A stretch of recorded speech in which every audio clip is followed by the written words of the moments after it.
Yeah, beat your addiction, live free. Ralf Friedrichs is who you see.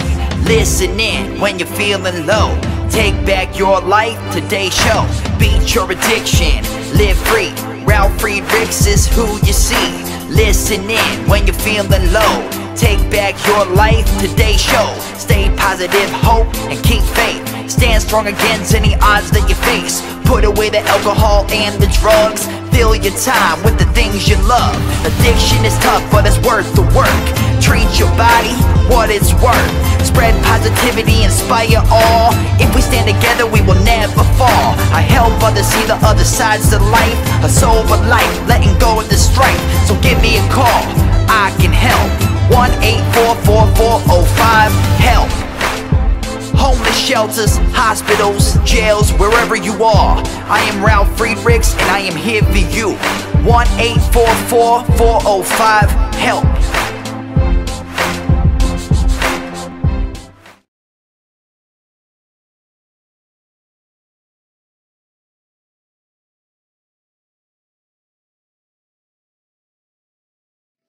Hello, my name is Ralf Friedrichs. I'm an addiction recovery coach and the host of the Take Your Life Back Today show.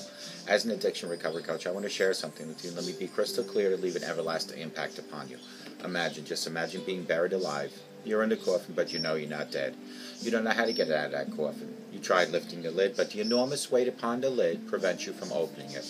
You then try banging on the lid to hopefully unsettle the dirt so that maybe somebody might notice and start digging their way down towards you. This is what it's like to find yourself at the lowest point of alcohol and drug addiction. You know you need help, you know you can't do it on your own, but you don't know where to turn. In reality, there are people standing by your grave. You just don't know that. You just think you're going to die. Usually, though, people don't think about death when they're habitually abusing drugs and alcohol. In order to feed an addiction, you have to be great at repressing the fear of death. I often ask you, my audience, did it ever cross your mind while you were abusing drugs and alcohol that you might just take something away that God had given you called life?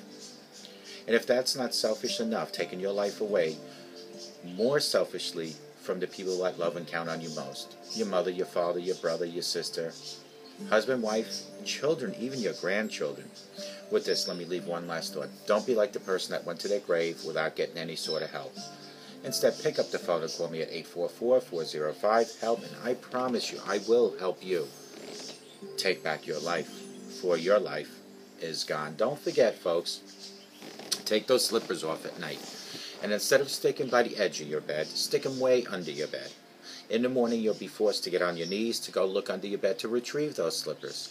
And while you're on your knees, please utilize a thing that I choose to call knee mail. That's K-N-E-E mail.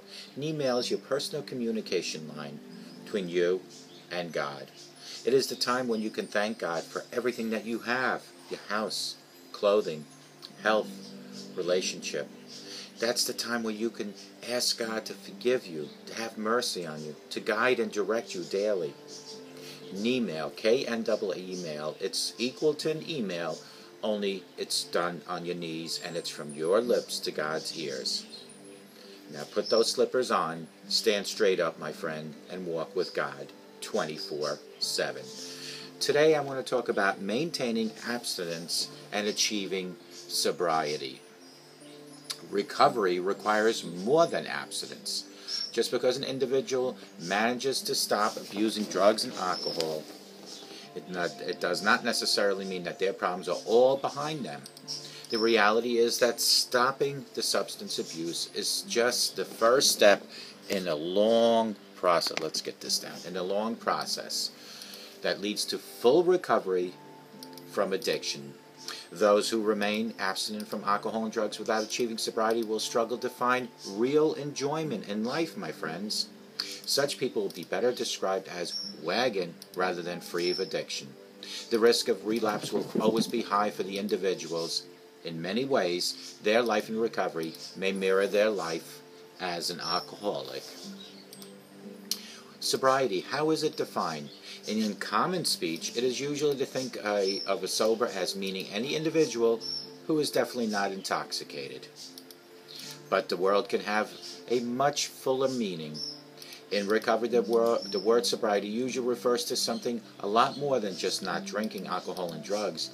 Those who advocate the 12-step approach with sobriety as a life where the individual is not free of addiction, but also moving towards complete physical, emotional, mental, and spiritual health.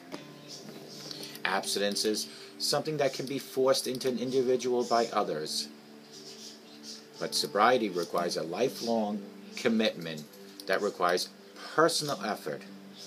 Getting sober in this instance is not once-off event, but instead a continuous process like I am now for years.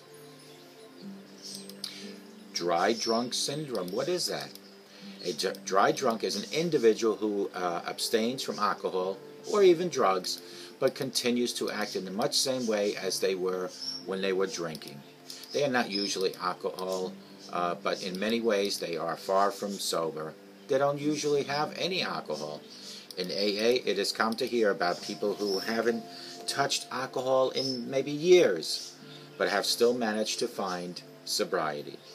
Such individuals can be difficult to be around because they are bitter and resentful about their abstinence and do not appear to be enjoying life whatsoever. Though they have stopped abusing drugs and alcohol, they are miserable. The white-knuckle effort of staying sober day after day means the life in recovery is not much at all fun for them at all. Some of their family and friends may ponder if things weren't even better when the person was still using drugs and alcohol, which is a shame. The reason why people become dry drunks is they get stuck in their recovery. The early years free of addiction involve many hurdles that need to be dealt with. This is because addicts have poor coping skills for dealing with their new life. New strategies have to be developed in recovery, and these are required by confronting obstacles and overcoming them daily. It is a lack of ability to cope with the life attracted such people to alcohol abuse in the first place. Just removing alcohol is not going to be enough to allow the individual to find happiness and comfort in their own life. As the individual meets new challenges daily, they develop and grow. Sometimes, though, a challenge comes along which the person in recovery refuses to face. They get stuck and will not be able to progress any further until challenge is dealt with. Many of those who fail to progress will end up relapsing, which is very much a shame. But the minority somehow remain abstinent for years despite being stuck in recovery. Criticism of dry drunk concept by others. The term dry drunk is not often associated with the AA physiology.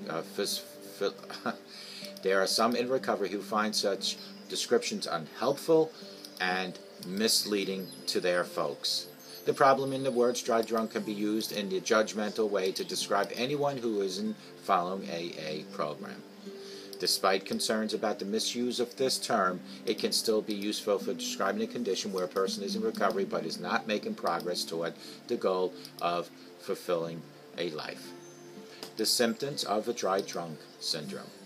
There is usually plenty of evidence that when an individual abstinent rather than sober, the most common symptoms of the dry drunk symptom includes the following, my friends.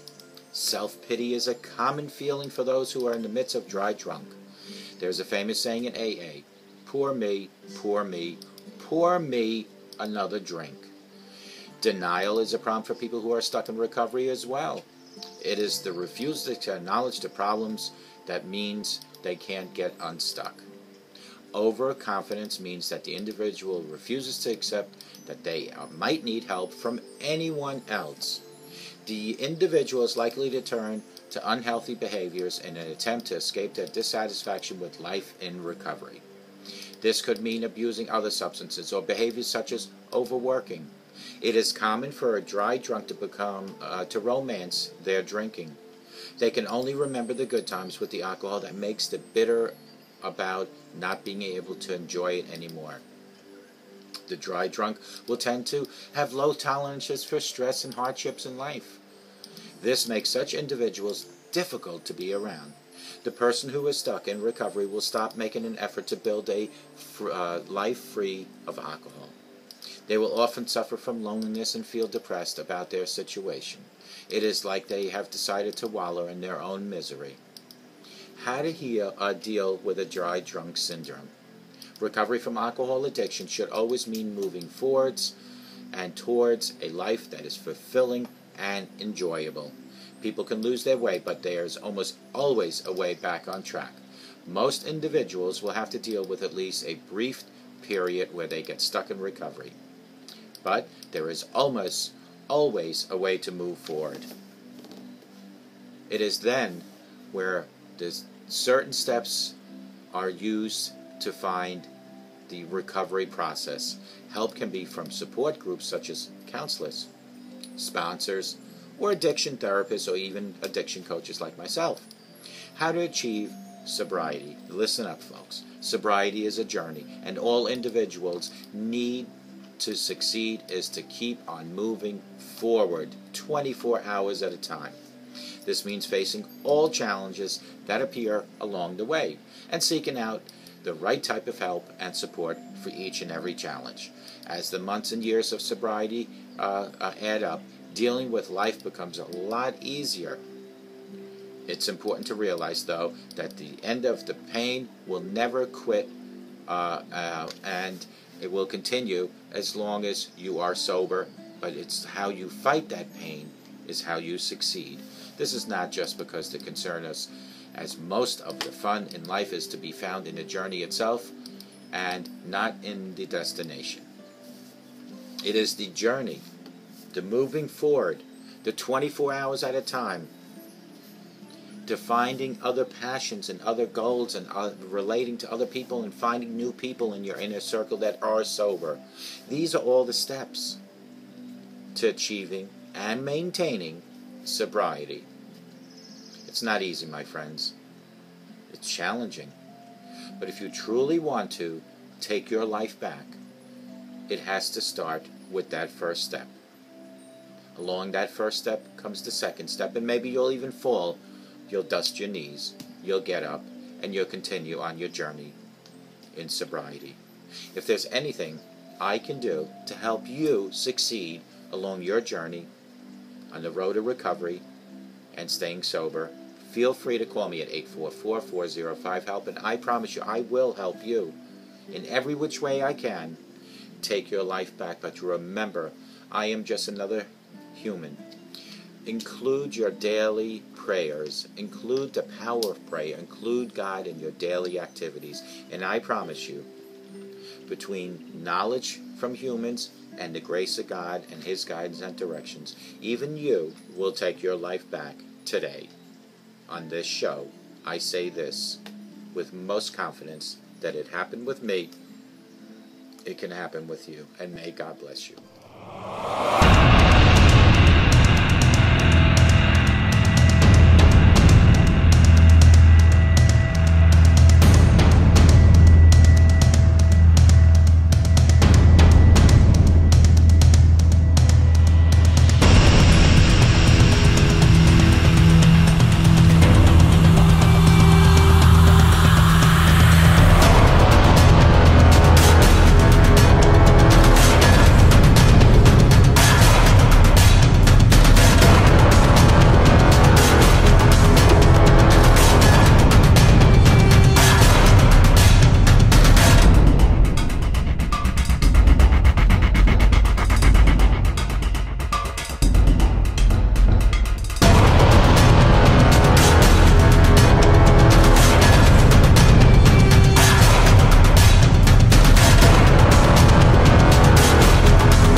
but never got an answer, and wondered if God was really there.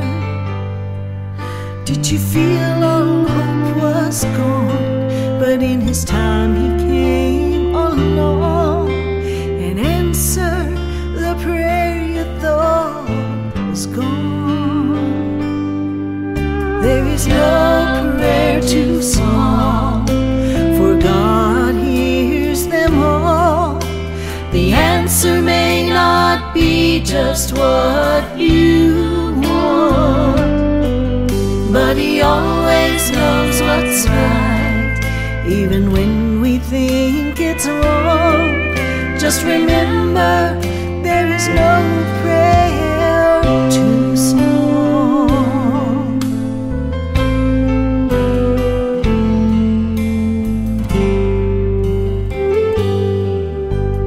I have ready for you, will ask you shall receive. No matter what it is, I still believe.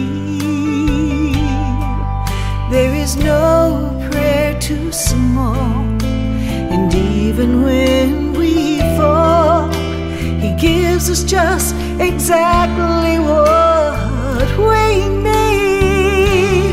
There is no prayer too small, for God hears them all. The answer may not be just what you